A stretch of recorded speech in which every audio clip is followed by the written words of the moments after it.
علیکم پیارے بچوں، کیسے ہیں آپ؟ امید ہے آپ سب خیریت سے ہوں گے۔ میں آپ کی ٹیچر مس خضران۔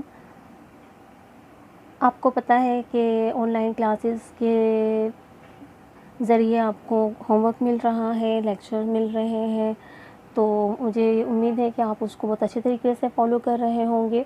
آج آپ کا پیریڈ ہے اردو کہانی کا۔ مجھے یقین ہے آپ کو یہ کہانی بہت پسند آئے گی، اور یہ کہانی جو ہے وہ ایک چینی کہانی ہے، اور اس کا نام ہے وانگ اور گیل۔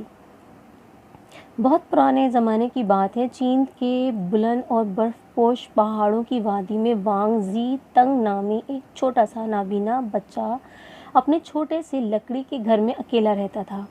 یہ کہانی اس طرح سے شروع ہو رہی ہے، آپ کے لیے اس میں ایک مسٹری بھی ہے کہ اس میں نابینا بچہ جو ہے اس کی کسی نے مدد کی۔ آخر میں پتہ چلے گا، آپ کو بڑی حیرانگی ہوگی، تو توجہ سے سنتے رہیے اور کوشش کیجیے کہ اس کی مسٹری کہاں سولو ہو رہی ہے۔ وانگ نہایت نیک اور محنتی تھا۔ وہ روز صبح سویرے ندی پر جا کر مچھلیاں پکڑتا اور اپنے پڑوس کے ایک بوڑھے مچھلی بیچنے والے ہوشنگ کے ہاتھ بیچ دیتا۔ بوڑھا ہوشنگ اس کے بدلے جو کچھ بھی دیتا وانگ چپ چاپ لے لیتا اور ان پیسوں سے اپنی زندگی کی ضرورتیں پوری کرتا۔ جب درختوں کے پتے جھڑنے لگتے اور سردیوں کی آمد ہوتی تو وانگ سارا دن ندی پر مچھلیاں پکڑنے میں گزار دیتا اور زیادہ پیسے کما کر اپنے لیے خوراک جمع کرتا اور پھر ساری سردی اس خوراک پر گزارا کرتا۔ یعنی ایک نابینا بچہ ہے، وہ اپنی زندگی کو کیسے گزار رہا ہے یہ ہم اس میں دیکھ رہے ہیں۔ اس بار بیمار رہنے کی وجہ سے وہ خوراک جمع نہ کر سکا، جس کی وجہ سے وہ 2 دن سے بھوکا تھا۔ گھر میں کھانے کو کچھ نہ تھا۔ برف باری 3 دن سے جاری تھی اور آج مسلسل برف باری کے بعد موسم کچھ بہتر ہوا تھا۔ آسمان اب بھی سیاہ بادلوں سے ڈھکا ہوا تھا اور ہلکی برف گر رہی تھی۔ وانگ نے کھڑکی کھول کر اپنا ہاتھ باہر نکال کر محسوس کیا، ٹھنڈی برف اس کے ہاتھ پر گرنے لگی۔ وانگ نے سوچا کہ اب موسم کچھ بہتر ہے، مجھے اپنے لیے کچھ خوراک کا انتظام کر لینا چاہیے۔ اس نے کھڑکی بند کی، کھوٹی سے اپنا لمبا سا کوٹ اتار کر پہنا، بستر کے قریب رکھے موٹے برفانی جوتے پہنے، دستانے پہنے، ٹوکری اٹھائی، اس میں جال رکھا اور باہر نکل آیا۔ باہر بہت سردی تھی اور ہوا کے تیز جھکڑ چل رہے تھے۔ وانگ آہستہ قدم اٹھاتا ندی کی طرف چل دیا۔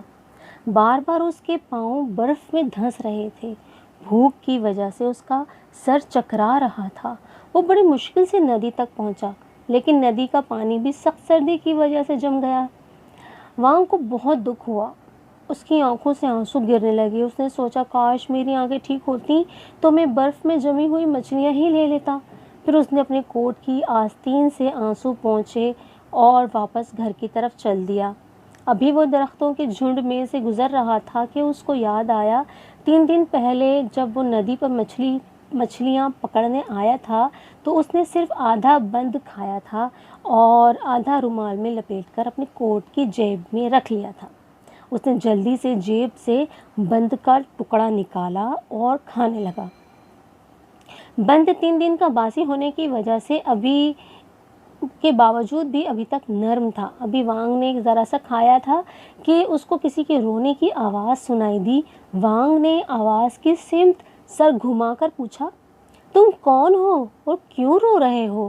اس کو اپنے قریب سے آواز آئی، میرا نام گیل ہے، میں ایک چھوٹا سا بچہ ہوں، میں بھی تمہاری طرح اکیلا ہوں اور اکیلا اپنے گھر میں رہتا ہوں۔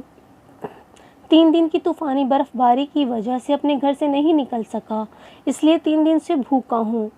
یہ سن کر وانگ کی آنکھوں میں آنسو آ گئے۔ اس نے بند کا ٹکڑا گیل کو دے دیا۔ گیل نے وانگ کا شکریہ ادا کر کے بند کھا لیا۔ وانگ اب بہت تھک گیا تھا۔ وہ وہیں زمین پر ایک درخت کے موٹے تنے سے ٹیک لگا کر بیٹھ گیا اور کافی دیر تک گیل سے باتیں کرتا رہا۔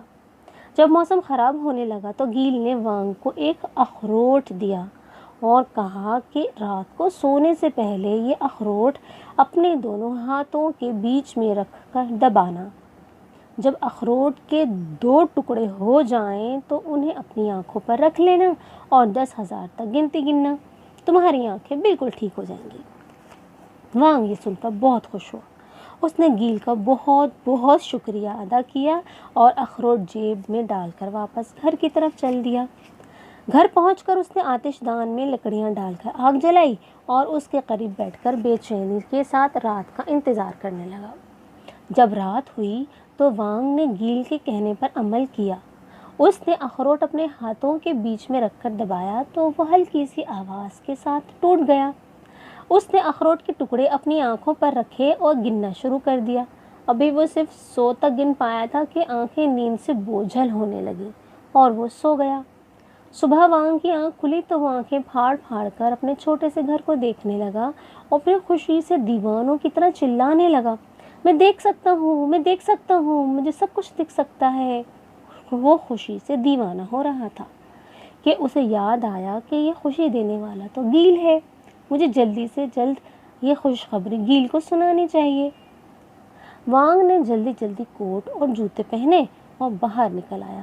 باہر ہر طرف برف ہی برف تھی، درختوں اور ہر چیز پر برف جم گئی تھی اور زمین سفید سفید برف سے ڈھکی ہوئی تھی۔ اپنی آنکھوں سے یہ منظر دیکھ کر وہ خوشی سے پھولا نہ سمایا۔ وہ دوڑتا ہوا درختوں کے جھنڈ میں پہنچا اور لمبے لمبے درختوں کے بیچ بھاگتا رہا، لیکن اسے وہاں کوئی گھر نظر نہ آیا۔ وانگ مایوس ہو کر ایک کٹے ہوئے درخت کے تنے پر بیٹھ گیا۔ اس کی چھوٹی چھوٹی آنکھوں سے آنسو نکل آئے اور اس کے ابھرے ہوئے گلابی گول گول گالوں پر بہنے لگے۔ وہ بھرائی ہوئی آواز میں گیل کو پکارنے لگا۔ ابھی وہ گیل کو پکار ہی رہا تھا کہ اسے اپنے پیچھے سرسراہٹ سی محسوس ہوئی۔ وانگ نے مڑ کر دیکھا تو اسے ایک درخت کے پاس 2 گول مٹول چھوٹی موٹی آنکھیں چمکتی نظر آئیں۔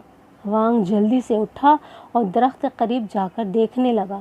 گلہری کا ایک چھوٹا سا بچہ درخت کی جڑ میں سے جھانک رہا تھا۔ وانگ نے اس کے قریب جا کر سرگوشی میں پوچھا، کیا تم ہی گیل ہو؟ اس نے ہاں میں سر ہلایا اور درخت کی کھو کے اندر چلا گیا۔ وانگ یہ دیکھ کے حیرت زدہ رہ گیا اور پھر اس دن کے بعد اسے پھر کبھی وہ گلہری کا بچہ نظر نہ آیا۔ ہاں بھائی بچوں، پھر کیسا لگا؟ کیسی لگی یہ آپ کو کہانی؟ ہے نا مسٹری بھی کہ وہ گیل کون تھا؟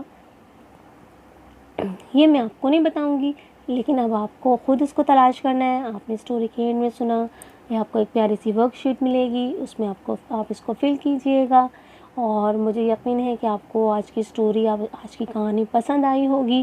ایسی پیاری پیاری کہانیاں ہم آپ کو سناتے رہیں گے اور تھوڑا سا ہوم ورک بھی ملتا رہے گا، تھوڑا انٹرٹینمنٹ بھی آپ کی ہوتی رہے گی اور اس طرح سے پڑھائی کے ساتھ ساتھ ہم بہت ساری چیزیں سیکھتے رہیں گے۔